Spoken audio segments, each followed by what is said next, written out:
Hi, I'm Lou with another episode of My Car Story. We're out in the western suburbs of Chicago, and although it's a little bit chilly today, Noel Hastalis, my friend with his car. Noel, what did you bring to the people on the channel today? We have a 1960 Chrysler 300F coupe. And Noel's not just a 300 owner, but share with them a little bit about your interest in the club. We have the Chrysler 300 Club International. It'll be celebrating its 50th anniversary next year in 2020. We've got about 750 members. I'm one of the directors of the club.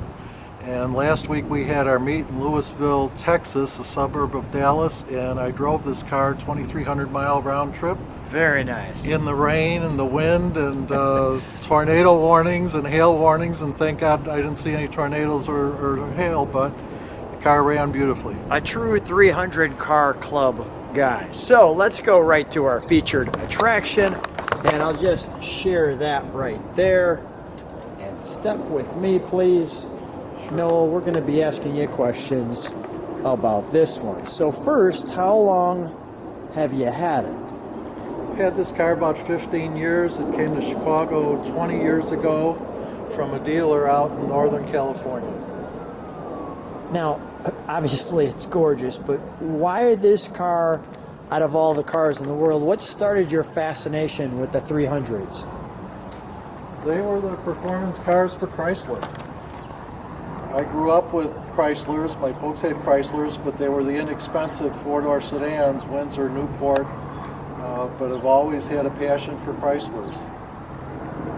The 1955 was the first year of the Chrysler 300, and the name came from it being the first 300 horsepower production car in America. And in 55 and 56, the Chrysler 300s won 51 out of 101 NASCAR races, so they dominated NASCAR. So this car caught your heart just because it was the bad boy. It was the one that was winning the races. Well, this came after 55 and 56. There was a little falling out between the France boys who owned NASCAR and Carl Kiekhaefer, who was running the 300s. Say that one more time, right there. This is a 1960. The race cars were 55 and 56, campaigned by Carl Kiekhaefer out of Wisconsin, who also founded Mercury Marine and Mercury Outboard.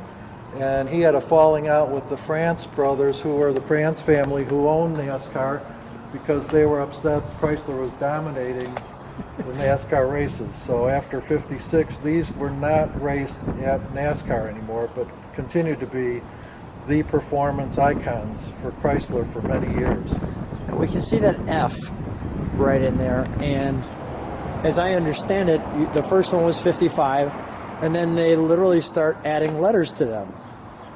That's correct. The designation started in 56 with the 300B, C, D, E, F was the 60.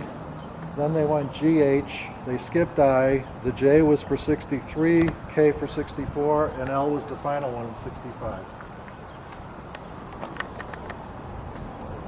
So the 300s that are out there kind of now, are those M's, or they had some 300s I think in the 90s or 2000s? Yeah, the M was with a little script of an M came out, trying to harken back to the good old days. And that was just a six-cylinder, and then today there's 300s again that have been out for about 15 or 20 years. But they're not these cars.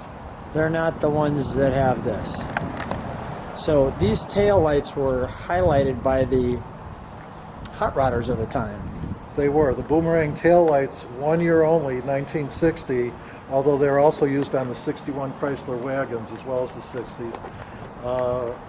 Very highly sought after, and you see them on a lot of customized and hot rod cars.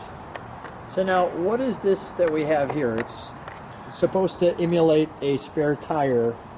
It is. It's called the Flight Sweep Deck Lid by Chrysler. We call it the toilet seat. It harkens back to the 19-teens, 20s, 30s, when some of the old classics had the spare tire mounted on the back, or maybe two spare tires mounted on the back of the car, because the roads were so bad and the tires were so bad that they got flats all the time. But there's no spare tire mounted directly underneath this trunk lid.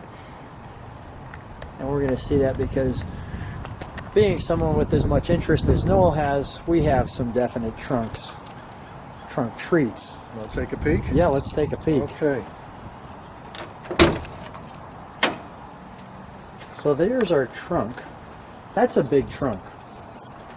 It is. I am over 6'1", and I've got to crawl in there to get to the back side of it. So I'm going to take my time with some of these. This was actually your car, correct? It is. I mean, these are all the details for your exact car. So sometimes when people like all of the stats, here you have them. Right. This was relatively late production. It was shipped May 13th of 1960. Now, what is this brochure? It just talks about, displays some of the, see if we can get it open. Solid safety. Seats, aluminized mufflers, double hood latch so the hood doesn't pop open when you're driving, electric windshield wipers, just various different items. Okay, we'll put that there. Being very careful. Some stuff on the opposite side as well. Your Chrysler 300 Performance. This would have come in the glove box of the car when you picked it up. And this one is signed by Virgil Exner Jr. on the front cover. His father was the designer of this car and the forward-look Chryslers from 55 into the early 60s. There you go. So you have a 413 cubic inch. Yes.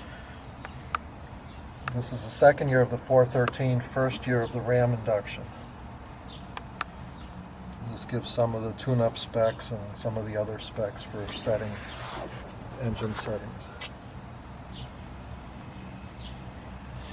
One thing I love about your trunk and treats here is there is not a lot missing. We actually took a lot of brochures and said, these aren't probably all of them that we need. And you can see how many we have. The service manual. This one I'm going to go through because this is the actual time period correct. It is the brochure from back in the day. It's not a reproduction. That's also signed by Virgil Exner Jr. So I'm going to be very careful with this. I'll let you take a look at that. Now, you shared something with me that I didn't notice at first, but these are all black and white. Yes, Chrysler, when they started marketing the 300 in 1955 and going forward, the letter car brochures were all in black and white. I'm not sure about the 64 and 65, but up through 63, certainly, they were all black and white.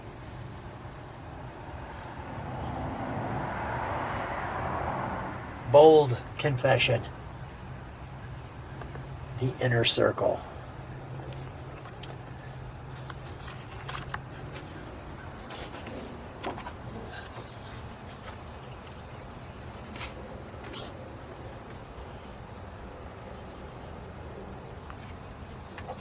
The sound of authority.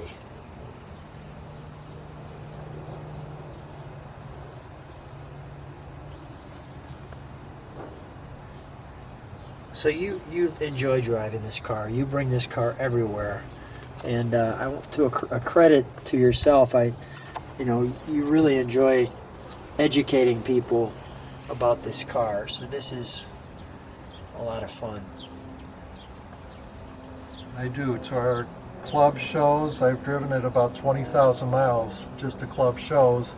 In the last 10 years, I've put about 60,000 miles on this car. It's kind of a neat shot of just the engine there.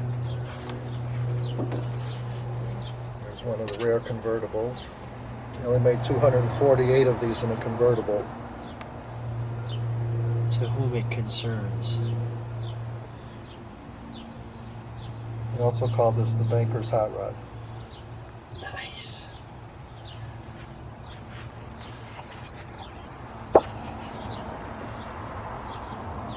Wonderful. Wonderful, wonderful.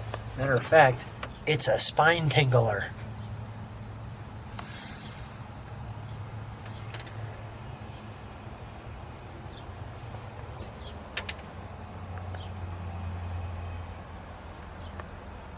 this ad here. Some of the ads from back in the day. Yeah. And now the Chrysler 300F.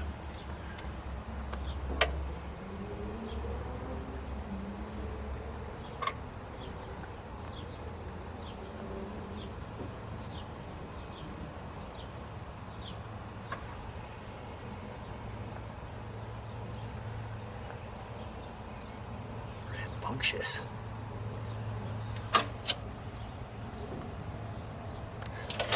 That's wonderful.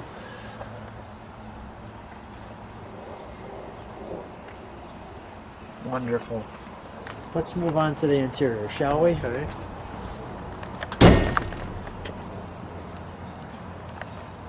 I'll let you open that door.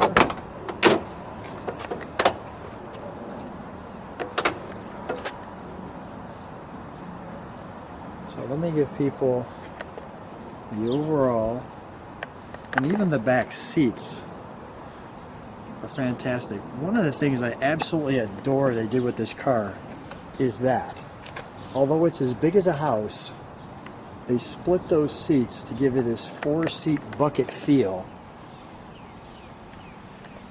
And so that you don't forget a massive 300 logo emblem right in the back. You got the full-length console, which reappeared in the 1966 and 67 Dodge Chargers. Let me not forget that. Okay, the body plate. The body plate. And you'll see on the body plate a paint code PP1 and an interior code 353. The interior code 353 was the standard tan leather interior that these 300Fs came with, unless they were special ordered. 4 of them were special ordered with a white interior, but this is not one of those cars. And the paint code PP1 was Toreador Red, which was a deep red metallic color. But while this car was out in California 25, 30 years ago, prior owner wanted it white, so he painted it a bright white color and put the white leather in. The seat you're sitting on is about 3 weeks old. Brand new seat foam and brand new leather, just done 3 weeks ago. Well, we have caught this car at the right time. And might I add, your new seats are, well, fantastic. Now look at this pod. What do they call this pod? That's the Astrodome. The Astrodome. And this is the first year. It was used for 3 years, 60 to 62 on Chryslers only. You'll notice the Chrysler 300 has the 150 mile an hour speedometer, whereas all the other Chrysler products had the 120. It's got 4 gauges in there: ammeter, water temperature, fuel gauge, and oil pressure. And that dome lights up at night. And Lou, I think you'll have a little video of it, or shots of it, later on in this video. Well, right on cue, Noel. Let's see what it looks like. Now.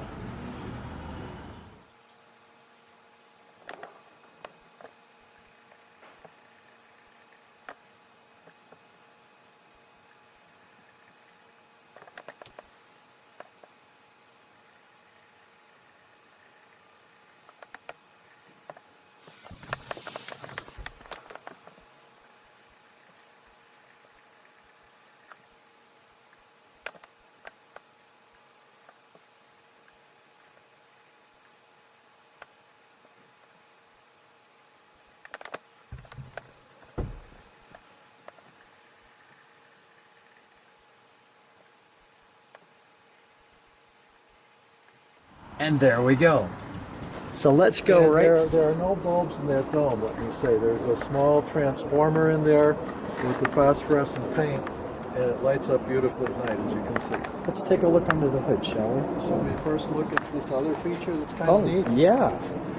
People love this. Yeah, that is awesome. Show me that again. Sure. So that little handle. Both front seats swivel out. Just lift this up. In addition, many of the 300s had power seats. This car was more of a strip model, so it did not have power seats. Very cool. But Yeah, it was for back in the day when the ladies had their pencil skirts and they could get out of the cars much more gracefully. yeah, very nice. Let's take a look under the hood, shall we? Sure.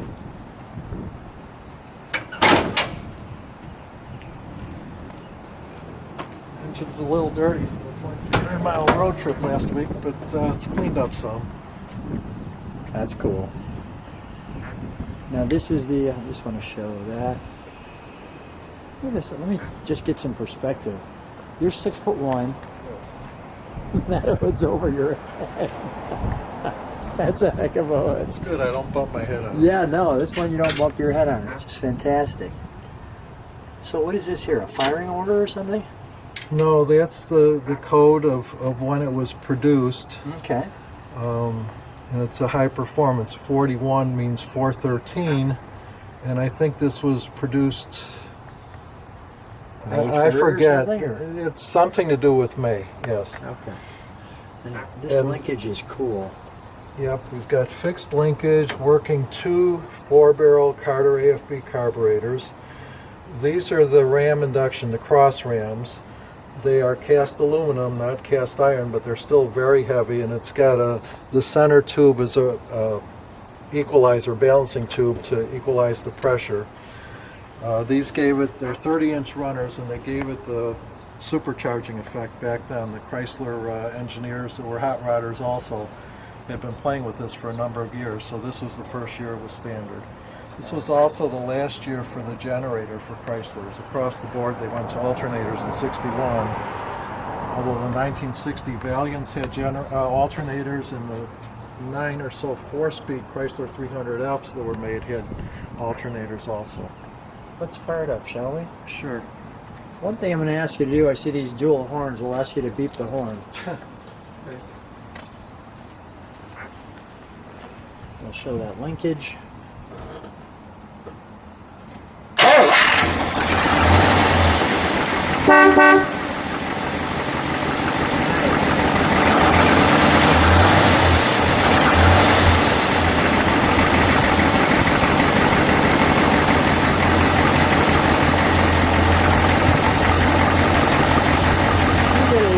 Little exhaust sound, and we'll have you give it just a rev. Can you turn the tail lights on for just a moment, or hit the brakes? Thanks, Noel. Perfect.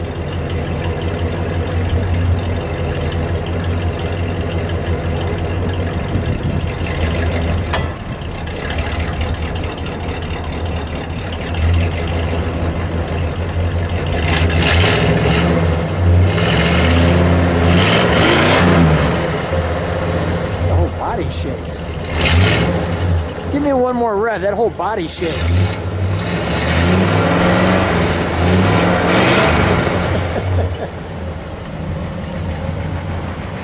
Well, Noel, I think the only thing left we should do is take it for a quick ride. What do you think? Fine with me.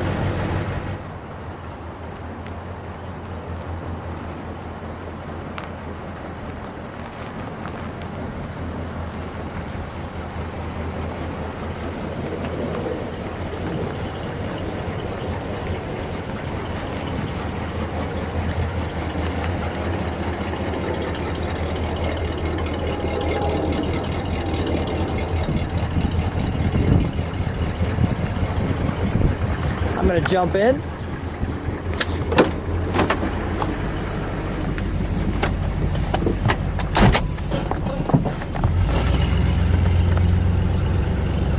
That pod is just so cool. I mean, isn't it? I mean, that's just great. It's the best. State-of-the-art engineering back in the day. Yeah, pretty cool.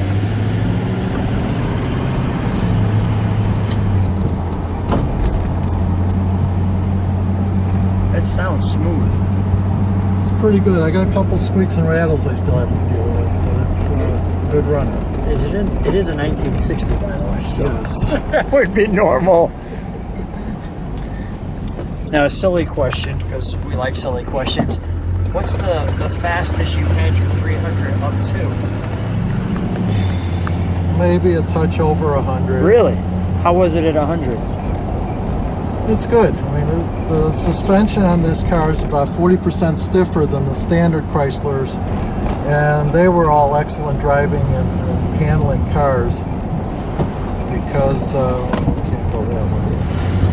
Chrysler with its torsion bar suspension really, when you compared the Chryslers on a track to some of the GM and Ford cars, It really showed its stuff.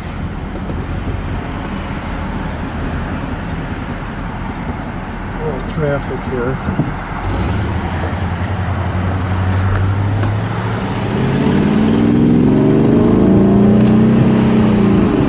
Nice. Very good. Goes okay. Yeah, it goes okay. No, it's not a 4-cylinder. No, not a 4-cylinder. Sounded great too.